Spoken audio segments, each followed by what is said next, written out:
Man, I gotta tell you, something weird is going on with this team right now. Like, on the surface, everything looks solid, maybe even exciting. But when you start digging a little deeper, there are some decisions being talked about that could completely flip everything upside down. And I'm not even sure fans are ready for it yet. Just imagine waking up one day and realizing the team didn't just tweak the roster. They went all in and changed the whole direction. Yeah, that kind of vibe. Okay, I'll tell you all the details, but first click the like button, and if you're excited for this season, write SKOL Vikings. There's something brewing around the Minnesota Vikings that doesn't quite add up at first glance. But once you connect all the dots, it starts to feel like the kind of bold, franchise-altering sequence that could redefine the team heading into the 2026 NFL Draft. And it all begins with a league-wide expectation that this draft won't be normal, not even close. According to Jordan Schultz, there's a growing belief across front offices that the 2026 draft will be one of the most trade-heavy in recent memory, especially early in round one. Defensive talent is deep at premium positions like edge rusher, cornerback, and linebacker, while the offensive side is highlighted by wide receivers. But here's the twist. The later rounds lack depth. That's pushing teams to aggressively pursue more Day 2 and early Day 3 picks. Now pause right there, because this is exactly where the Vikings quietly become one of the most interesting teams in the entire league. Minnesota is sitting on a surplus of late-round draft capital. We're talking multiple seventh-round picks, flexibility in the fifth, and far more maneuverability than they had in 2025 when they only held 4 total selections. This opens the door for General Manager Kwesi Adofo-Mensah, Head Coach Kevin O'Connell, and Defensive Coordinator Brian Flores to get creative, packaging picks, moving up rounds, and targeting very specific impact players. And that brings us to the first bombshell idea floating around. Ralph Vacchiano proposed a trade scenario that would send Miami Dolphins star running back Devon Achane to Minnesota in exchange for a 2026 third-round pick, number 82, and a fifth-round pick, number 163. At first, it sounds almost too good to be true.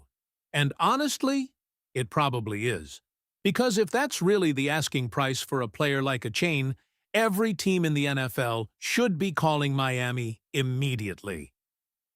We're talking about one of the most explosive running backs in football. A player who has already proven he can change games with limited touches, and then backed it up with a full workload season that produced elite, almost video game-like numbers. From averaging an absurd 8 yards per carry early in his career to handling over 200 carries and still maintaining elite efficiency, Achane has become exactly what modern offenses crave: speed, versatility, and big playability.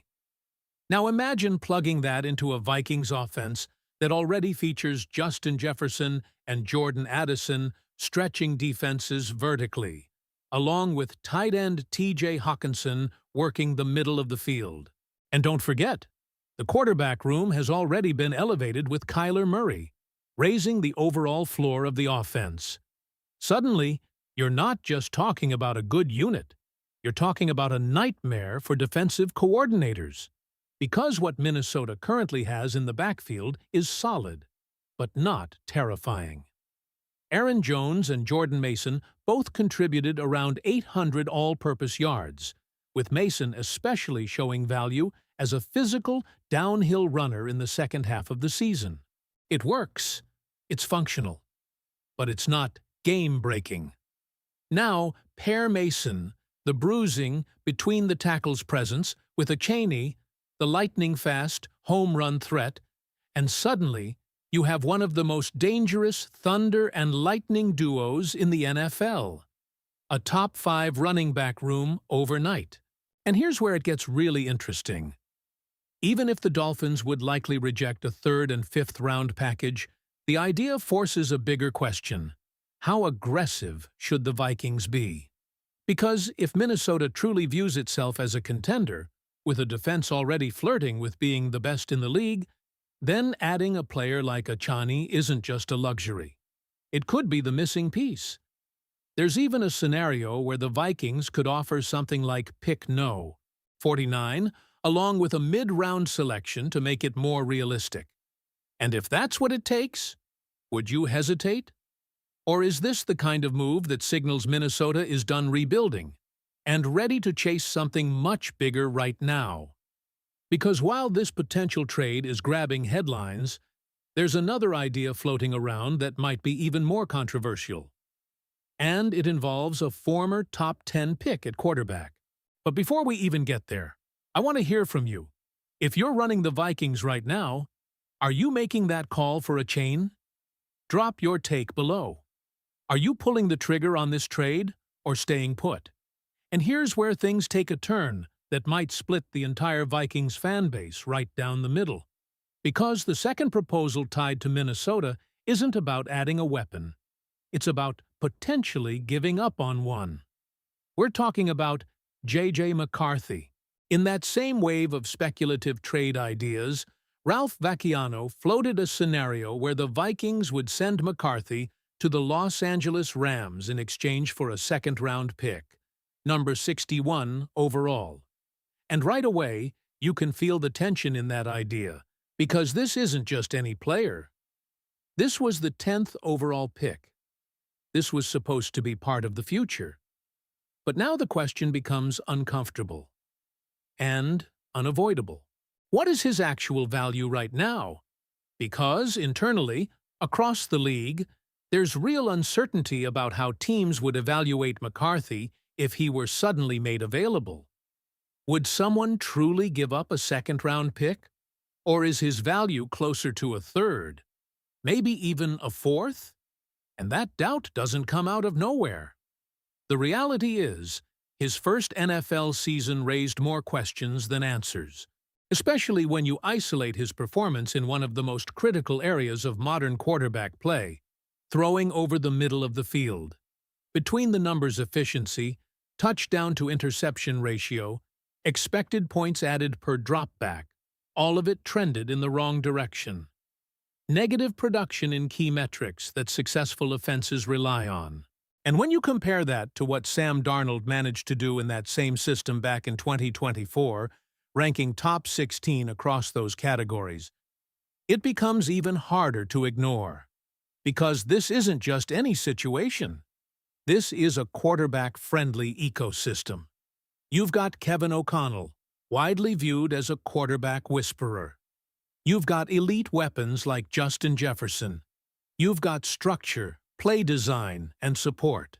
So when a young quarterback struggles in that environment, front offices around the league start asking a tough question. If it didn't work there, why would it work here? Now, to be fair, there's another side to this story, and it's the one many Vikings fans are holding on to. The flashes. Because over the final stretch of the season, McCarthy did show signs of life. He ranked second in the NFL in big-time throw percentage during that span. He finished with a 4-0 record as a starter in those last games. And yes, there were moments where you could see the potential, the arm talent, the confidence starting to build. But context matters. Those performances came against struggling defenses.